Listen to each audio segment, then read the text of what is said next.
I assume all of you here are you'll have an opportunity that most places are not going to have candidates address the top current issues of the day. So to get us started, I really would appreciate your attention because we're now going to have the invocation. So if you could please put your attention up here. We'll start with the invocation. Pastor Eric Phelps.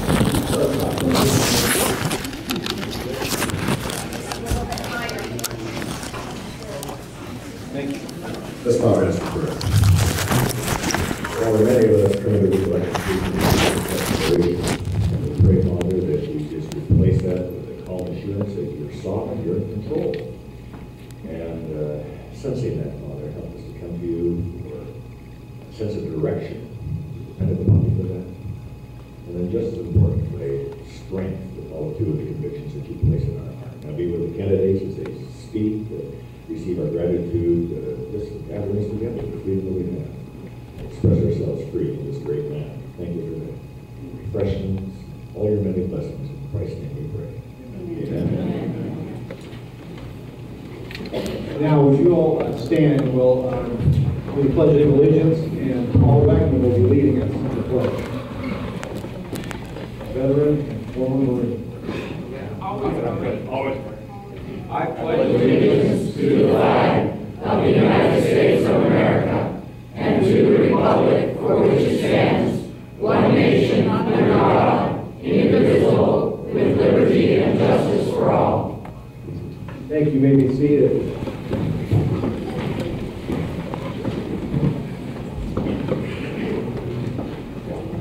Well, this is going to be an exciting election year. All the way from the presidential election on down, we've got candidates for the Senate, for Congress certainly, for governor, all the way down the ticket. And this is the point usually in these events where we want to acknowledge any elected public officials. We're not going to acknowledge our congressional candidates just by yet because we'll have plenty of opportunity for that. But any elected officials, I've been given a list of only one. I don't think he's here yet. Senator Mike Carroll. Mike is coming at another event that he had to attend, but will be here shortly. Are there any other elected officials? I don't want to leave anyone out. No? Okay. All right. Okay, and now I'm going to move to those individuals who are candidates for office but not congressional candidates. We always want to acknowledge those candidates who step forward to seek office. Paul Wagman is running for the House position 2, and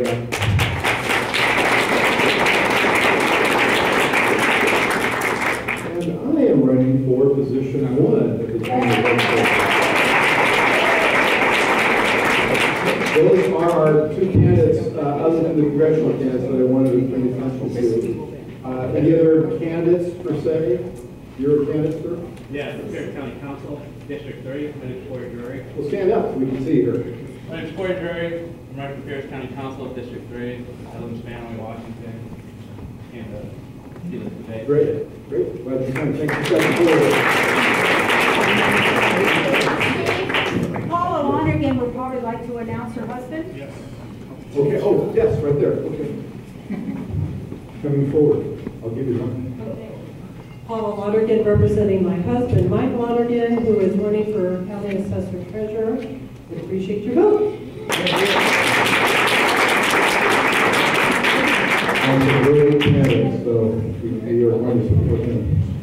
All right, that is all I need to say by way of introduction, but let me now introduce the main master of ceremonies, or the moderator of our event. Doesn't need much of an introduction, and that is Mike Siegel. Mike is a Renaissance man. He is a doctor. Where are you?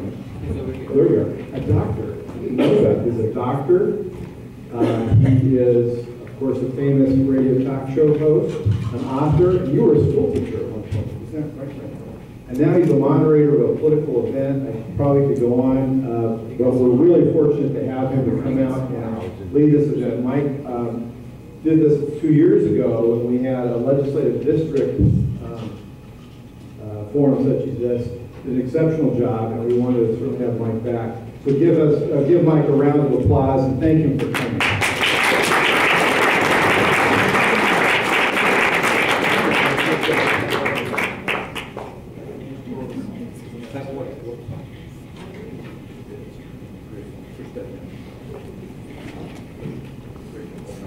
Are we ready? Yes! Are you ready to have one of these people as a member of the United States House from District 6? Are you ready to have one of these people from the United States House from District 10? The Speaker needs more support. And that's what we're here for. For two of these people to go to the United States House. 5 great candidates. 2 of them will go. Right? Right. Yes. I'm so sorry. I needed to bring one other individual up here to make an announcement for the good of the order, and that is the spokesman for the Rob McKenna campaign, Becky Grant. Becky? Thanks. I'll make this really quick.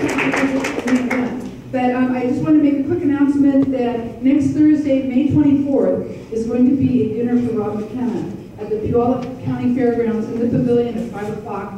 We're trying to make it the biggest event like this in history, and I think it's shaping up that way. So if you're interested in getting a seat at a table there, and I still have room at my table, please let me know after the event. Thank you. Sorry about that, Mike. Okay. That was a worthwhile interruption. Governor McKenna, how does that sound? After 27 years, it's about time, isn't it? Yeah. They spent us into oblivion, now we have to get somebody like Rob to bring it back. And how about the United States Senate? Republican, let's get Maria Can't Do Well out of there. By the way, I got a call from Jay Carney, the President's press secretary. He said he wanted to have the President come down here and do the Pledge of Allegiance. Only he might want to make it clear that instead of saying under God, he said, we want to say under Barack. I said, no thanks. You told him to dream on? They'll be saying that in the private sector pretty soon. All right. We have 2 minutes for each candidate who answers the question first. Each other candidate gets 30 seconds. We have an out-of-this-world timekeeper. He's better than Rolex. He is wonderful. And as you know, from 2 years ago, when the 30 seconds comes for the responders and when the 2 minutes comes for the presenter, they are done. I have my hook or my 357 action. But in either case, we're going to be done at the time that you're allotted. Period. Case closed. You have to learn how to do things with a quick close. That's what happens when you get into the media. So you might as well learn it here. All right. Are you ready? I'm ready. He'll give you the 1 minute, then 30 seconds, and then 15 seconds for the first answer. And then for the responders, he'll give you 15 seconds, which means then you got to close it in 15 seconds because you get 30. Does everybody understand? Where's the other candidate? What happened to Dick Bury? Is Dick Bury here? Dick had a conflict. He's in another event that he had already committed to. Okay, Dick was not here. All right. So we got 4. I said 5. We got 4 here.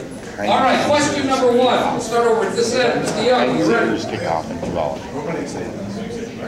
Thank you. He's got 5 minutes. So you've got to also give him 1 minute, 30 seconds, 15 seconds. 5 minutes for the opening statement, max. Less if you want. And the opening statement will be whatever you want to say about anything you want to say about why you're running for office and why you should be elected. Well, my name is Jesse Young, and I am running for Congress in Washington State 6th Congressional District. If I can convince you of one thing today that you're going to take with you before you go home, it's that we cannot let this race, and you're going to get an example of today, we cannot let this race turn into your traditional R versus D rhetoric. I am convinced that if we let this race turn into that traditional rhetoric, we are going to get the same results back in Congress that we're used to getting right now, which basically equates to trillions of dollars of debt. Regardless of who wins, that's unacceptable to me. Because quite frankly, I'm tired of too many lobbyists, lawyers, and career politicians in Congress taken this nation down the path of bankruptcy. Now, if I'm going to stand here before you and tell you it can't be R versus D, and that we can't have the typical candidates go before Congress again, then I think it's incumbent upon me to stand on the strength of my own endeavor. So what I'd like to do is cast a vision for you, because I think that you should be positive and cast a vision for what we can do in this district. So the first thing I'm going to tell you is this: how many of you are aware of the strategic strength of the 6th Congressional District? How many of you ever heard Congressman Dix or any other legislative candidate ever talk to you about how we are literally set apart from every other district in the nation in terms of our potential to grow jobs? For example, how many of you know that the 6th District is bordered on 3 geographic sides by deep water ports? Ever heard the Congressman talk about that? Nope. How about the fact that those ports are the closest to all Pacific Rim trade routes on the Pacific Rim? Now, if you couple the strategic positioning of those ports, the port in Aberdeen, the port in Port Angeles, and the Puget Sound Naval Shipyard, if you take those strategic strengths and you couple it with the natural resources of this district, we are again set apart. Now, how many of you are aware that, I am aware that if I were to ask you, when I say natural resources, you probably think timber. But how many of you are aware that this district is robust in terms of natural gas, oil, how about minerals? Did you know that we have an abundance of mines on the Olympic Peninsula that Congressman Dix is trying to close access to right now? Mines that produce manganese, gold, copper, silver, nickel. Nickel's important. China has over 90% ownership of all nickel mines. More importantly, it's the diversity of these mines that leads us to believe that there's the potential for rare earth metals in this district. Now, how many of you are familiar with rare earth metals? 1 or 2 in the importance? How about the fact that China has over 90% ownership of rare earth metal mines? You know what's important about rare earth metals? You can't produce technology like this without rare earth metals. Now, let me ask you a simple question. What do you think will happen to this economy if the price of this cell phone goes up to $5,000? And how many of you think it's without or beyond the realm of reason? Or I can ask you a simple question. How many of you expected the price of gas to quintuple in the 1970s? Now, how did that happen? OPEC got together, dropped production of oil, raised the price of gas, and crippled our economy. Well, I always believe that you should dress for the job that you want. It's my job to inform you that in September of last year, China, with over 90% ownership of rare earth metal mines, voted to decrease production of rare earth metals. Now, see, it's not just a fancy toy. What do you think will happen to jobs of the 21st century when an employer in Seattle can no longer afford to outfit their employees with the laptop that's becoming incumbent upon jobs of the 21st century, or give them the cell phone that they need, or all the technology equipment? What do you think will happen to the jobs that you want your kids to have? It's a simple question. Do you want your kids having jobs flipping burgers? Or would you rather have them have innovative jobs in the future that allow us to compete with China and India? Well, I believe if you want that, you need to send somebody back that can articulate a vision for this district, implement a plan to make it happen, but have the experience to tell you and to share with you the experience in the private sector that will bring those jobs that the 21st century have. That's what I believe I bring. Having spent a career consulting globally and nationally in jobs of the 21st century, from a technology perspective in industries like finance, healthcare, multiple avenues in healthcare, both in terms of healthcare delivery and healthcare insurance. How about aerospace engineering? How would you, I could reference Boeing and spend a number of years there. How would you like to have those Boeing plants, rather than opened in South Carolina, opened in the 6th District?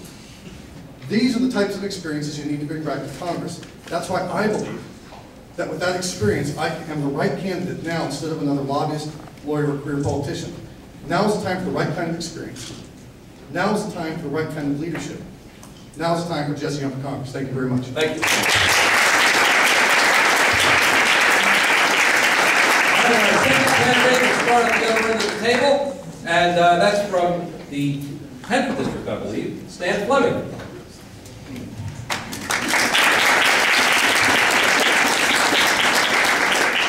Well, thank you, and to the 28th District Club, thanks so much for the privilege and the opportunity to be here tonight. I know most of you, but for those of you who don't know me, I'm a local kid. I grew up in Stellarville. I came from a family of 2 missionary physicians. until my dad got drafted back into the Army. We didn't have a lot growing up, but the things that my dad taught us was, number one, be an asset to your community. Number two, learn to give something back to your community. And number three, be a servant leader. And throughout my entire career, those are the things that I've espoused to. You know, I'm running for Congress this year because I believe in the goodness and the greatness of our nation. I also believe that the best of America is not behind us, but it still lies ahead. But it's going to take leadership and a willpower back in Congress with leaders who have passion, who have commitment, and who have experience, who are willing to roll up their sleeves and get the job done. We stand at a critical crossroads this year. This will be the most important election that anyone in this room will ever cast a ballot, because the ramifications are great, the risks are great, and what we have at stake is humongous in terms of the course of this nation will travel over the next 10 to 20 years, and it will impact not only every person in this room, but your children and your children's children. Experience is a very major consideration in this race and in who we elect to the Congress. It begins with making a new direction and change in the White House. It calls for a change in the Congress. You know, as myself, my experience that I've had as an ambassador, as a general who served in the U.S. Army, one who understands the strategic importance and what the current administration is doing to strip us of that ability to defend ourselves. We can perhaps talk more about that later. The impact it's having on our military retirees, and the impact it will have on those who serve this nation with distinction, and now they're trying to take away those benefits. As a person, when elected to Congress, I will be the most senior ranking military officer in the Congress, which I've already been told will have a seat at the table when it comes to talking about the future of our military installations here in Washington, and the over 100,000 jobs that we have that are at stake when we look at the next BRAC in 2015. That's important to Washington, that's important to Pierce County, that's important to our communities. As a physician, I've had the opportunity to look at healthcare from every angle: public health, private practice, academic, healthcare administration, and the insurance industry. Our healthcare system is failing America. It's failing you, it's failing your families, and it's failing all of us. And I'll tell you, when the Obamacare is enacted, it will destroy what's left of our healthcare system. I'm committed to repealing that bill once I get back to Washington.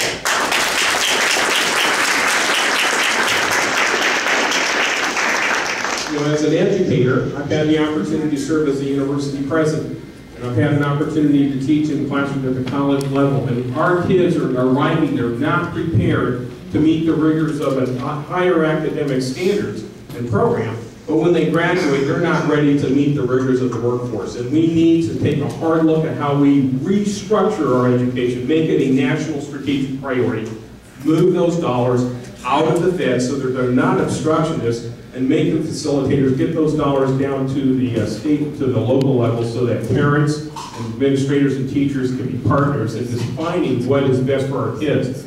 And I'm not opposed to even closing the Department of Education. It would probably look very hard at doing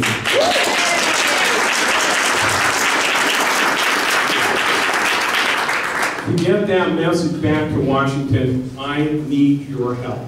I need your commitment. I need your support.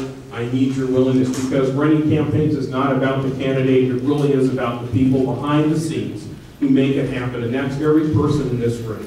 So I ask again for your commitment, your support, your vote, your contributions. No candidate should never leave the podium without asking for your money, and I will do that shamelessly. But I need you, and I thank you, and thanks for the opportunity to be here tonight.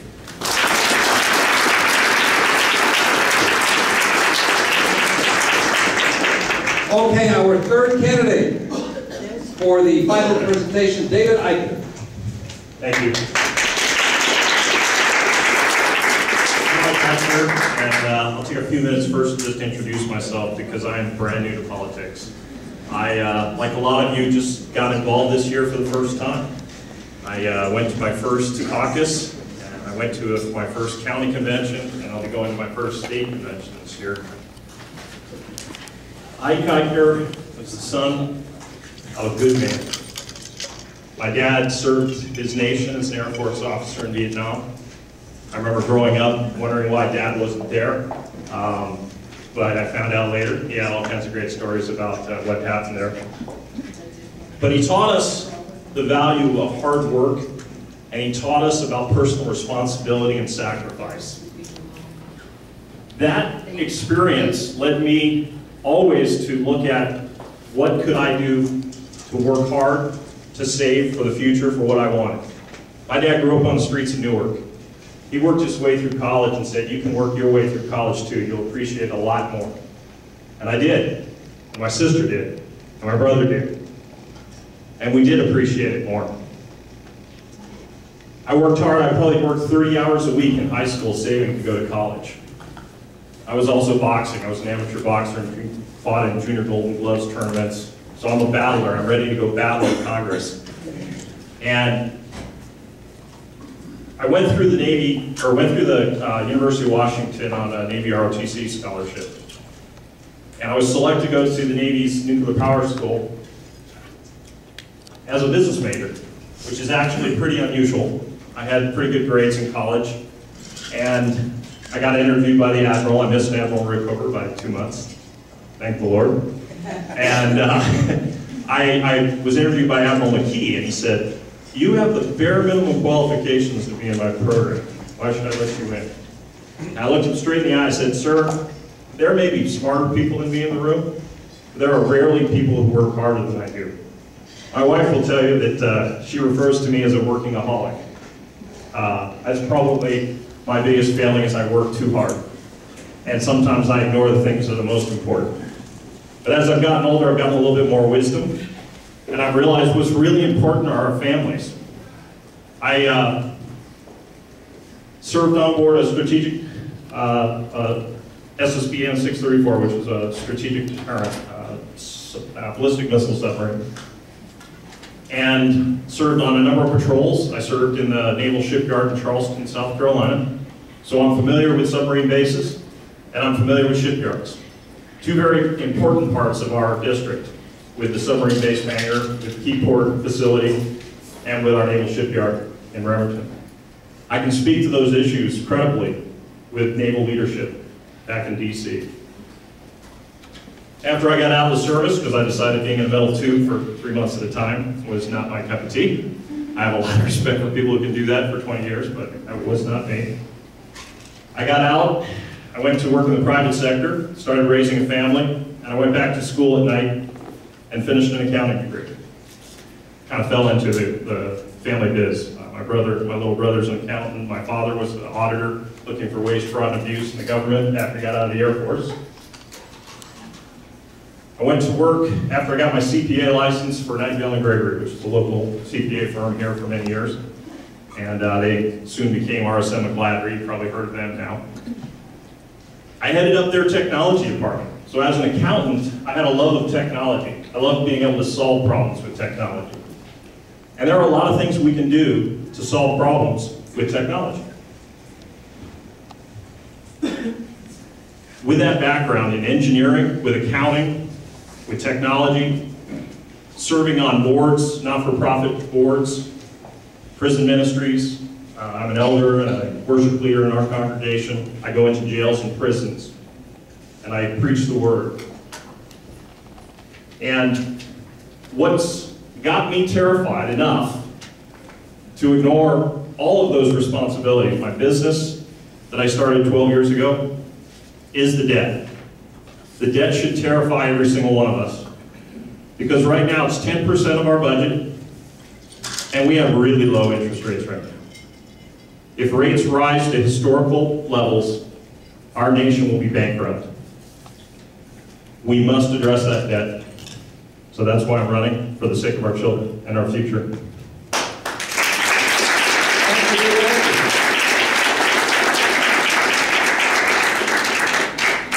Near dear to my heart, I taught at Newark. Oh, really? 4 years at Madison Elementary School. All right, our fourth candidate. Gentleman who's no stranger to anybody in this room, as with the case with all of our guests, all of our candidates, Doug Cloud, running in the 6th District.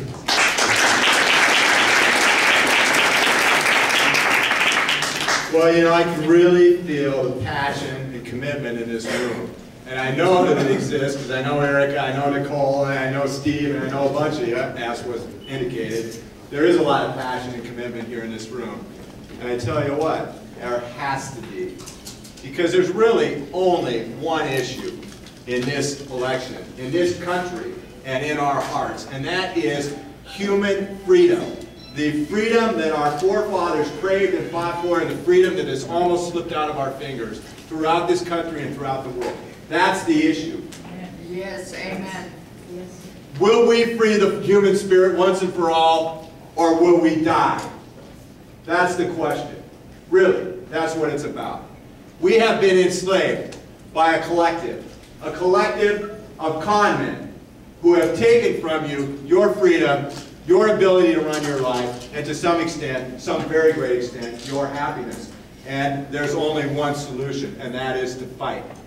Well, my name is Doug Cloud, and I think you know that I have the passion and commitment to address this issue head-on, repeatedly, and to never, ever give up. And I won't give up. I haven't given up. And we have made some very real inroads in the corrupt cabal that has enslaved our country. I'm the guy that forced Norm Dix to step aside, the most powerful congressman in the state's history. And I did it by going after him on the corruption issue, which is he's just one example of many in the national scene who have used their power, not for the greater good, but to take freedom from you and to dole out the wealth that that freedom encompasses to insiders, who then take a little bit of it and flush the rest down the drain, allowing our economy to suffer every single day. Suffer from not being able to reach its potential, suffer from a deficit of happiness, and most importantly, suffer from a diminished human spirit. That's really what it's all about. It's always about that. This battle has been raging for thousands of years. And right now, we are on the very doorstep of a return to feudalism, once and for all, where insiders, the lords above us, tell us what to do and what we can do with our money and our time and our land. That's exactly what is happening. It's not about rare earth metals, which, by the way, are in the toilet right now. You can buy an existing mine in Canada for pennies on the dollar. That's nonsense. It's about the ability of the human beings in our society and around the world to be free once again. Because if there's freedom, there will be prosperity. If there's freedom and prosperity, there will be happiness. And we have an unimaginable prosperity awaiting us if we have the courage, the commitment, and the passion to once and for all reclaim our lives. And that's what this election is about. To a great extent, every election is about that. But we all know, we all can feel that the curtain is closing on freedom. And if it closes here, it closes everywhere. So I remind you once again, there's one issue. And it's the issue that I've fought for all of my career in the public life. And I'll tell you what, when I started this ordeal, pleasurable ordeal, I was almost alone in this district, in this side of the state for sure. And I would walk into these rooms alone, cold rooms.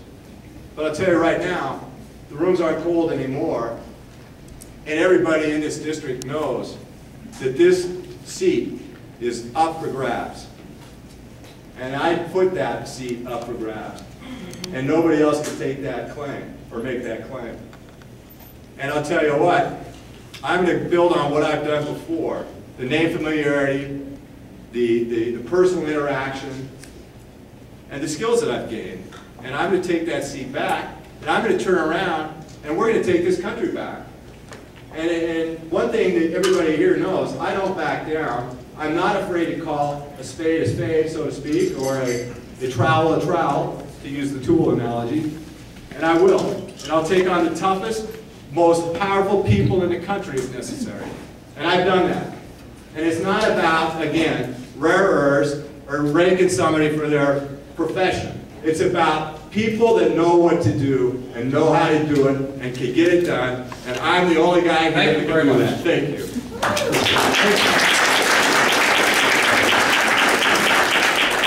We received a statement from Dick Murray, which I will begin reading. And I'm not sure how far through I'm going to get it, but give me the same time limits everybody else has. Give me the 1 minute, the 30 seconds, the 15 seconds, and then if I refuse to leave, call the police. I'll get my lasso. And the lasso, absolutely. All right, this is a statement that we received from Dick Murray by fax. Good evening, my fellow Republicans. I seek your support to be your first representative in our state's new 10th Congressional District. Wish I could attend in person tonight, but with 4 different events to attend, I chose the one which I believe will give our candidacy the best exposure to win the 10th Congressional. And I made a long ago commitment to Hans Zeiger to help him get elected and now to help him get re-elected. We expect 300 people at Zeiger Elementary tonight. And this is a 5-candidate contest, and Denny Heck is the presumed front runner with his very large campaign bank account and a +5 generic ballot advantage. No one cares who is the silver medalist. For our campaign, it is full steam ahead, damn the torpedoes. My bio in 30 seconds is commissioned, married, 4 adult married children, 4 grandchildren, 22 years active duty military service, now 15 years in elected public service. 6 years on the Steilacoom School Board, 9 years on the Pierce County Council. My campaign is based on 4 principles. 1, balancing the budget. Ladies and gentlemen, the single greatest threat to the United States of America today is our national debt. It threatens the very existence of our country. America's recent trend of budget deficits is simply unacceptable. I am a strong proponent of a balanced budget amendment to our Constitution. 2, rebuilding our economy. I believe that people create jobs, not government. I want to reduce the bureaucracy in the federal government and put an end to job-killing regulations so that America's private sector can flourish once again. 3, restoring federalism. The power of the federal government has grown wildly out of control, particularly in relation to states' rights. I will vote to restore power to state and local governments who have a more direct relationship with their constituents. I am one of the few people running for office to make myself less powerful. Keep talking. 4, preserving our national defense. As a combat veteran, I will ensure that our country's defense remains strong. We all know there are savings to be found in the defense budget, but we must also ensure that we never jeopardize our national security. But while many candidates will tell you what they plan to do if elected, I'd like to speak a bit about what I've already done. I'm a big believer in the simple truth that if you know where a person has been, you know where they will go. Throughout my 14 years of elected public service, first as member of the Steilacoom School Board and now as a Pierce County councilman, I have maintained a strong record of principled conservative leadership. My first major political victory, and it took 1 year and a lot of patience, was to enhance our Second Amendment rights with a well-crafted Pierce County Firearms Advisory Commission. My efforts received an A+ rating from the National Rifle Association, and more importantly paved the way for thousands of acres of previously closed land to be open to sportsmen without harming public safety. Our campaign today received very nice news, the endorsement of the Tacoma Revolver and Rifle Club. I am a strong proponent for government accountability. My chairmanship of Pierce County's Performance Audit Committee's 6 of the last 9 years has given me the experience of tough protective leadership, which resulted in significant savings and improvements to services. In another example of principled conservative leadership, in 2005 I determined that the proposed Chambers Bay Golf Course would lose money, and that was an inappropriate risk for taxpayers. I knew that Chambers Bay was a project better left to the private sector, which was a viable option. For opposing the golf course, I was attacked by the left. I lost that county council vote by 6-1, but after losses and subsidies of almost $10 million, I stand vindicated. I've always been a strong advocate of private property rights. One of the most powerful examples of government overstepping its authority and abusing eminent domain is the University Place Town Center, a government-run mini-mall, and a venture that has lost over $10 million on private property rights, trampled on private property rights, and threatens to render the city insolvent. I believe that our government must have a clear understanding of its limited role and execute it effectively and efficiently. That's why I proposed the Pierce County government requirement to use E-Verify for its employees and those who contract with the county. It took 4 months of education and tough bargaining, But in the end, I was able to secure a unanimous 7-0 vote and a system that preserves jobs for our citizens and those here legally. I am very proud of my history of principled conservative leadership. When you are deciding who is to get your vote, please remember that past performance is a good indicator of future performance. Recently, I was honored to be selected from 400 applicants to be endorsed by the Combat Veterans for Congress. I would like to read you their mission statement, and I'll leave it at that point with only 15 seconds because that statement will be too long, but you know he got that endorsement. So that's Dick Muri. We thank you for your patience on that. Now we go to the question.